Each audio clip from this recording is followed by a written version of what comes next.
Hi everyone, this is Jared Education na kung saan nandito si Jared para magbigay ng edukasyon. Hi everyone, today for our 10th and last video, we're gonna talk about synthetic division. Hi, I'm Jared and I'm Jared Education. I'm here to give you some education. Let's get started. Now, to do the synthetic division, all we need is first we need to solve for the x. So x minus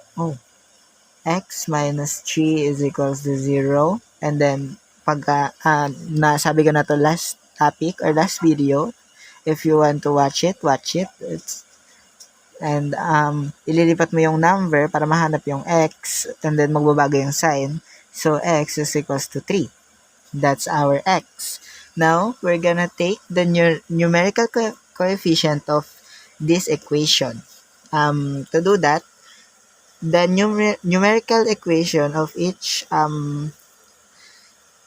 function is 2, another 2, and negative 31 and 21. Yun yung mga numbers na nakapaloob dun sa function na yon.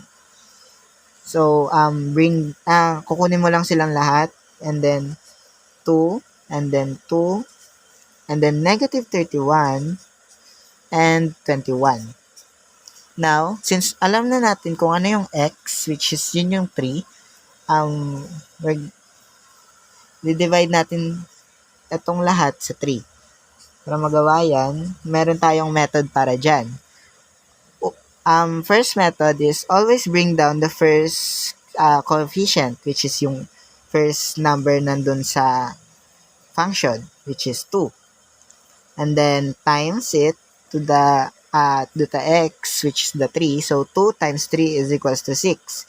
Then put it on the second number or second number coefficient. And then you will add it. I-add nyo silang dalawa. So 2 plus 6 is equals to 8. And then do the process again and again hanggang sa matapos ka na. So 8 times 3 is equals to 24. Again, ipag-a-add mo sila. So, ang kakalabasan niyan is negative 7.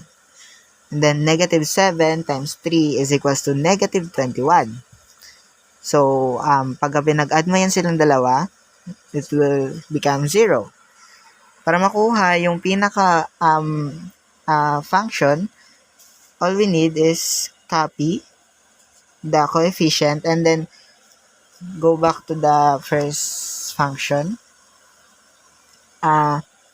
Pagka-copy mo, i-reduce mo tong, di ba, x cube siya. I-reduce mo siya by 1. So, x cube will turn into x squared and then x squared will turn to the x and then x will turn into just number and then mawawala siya.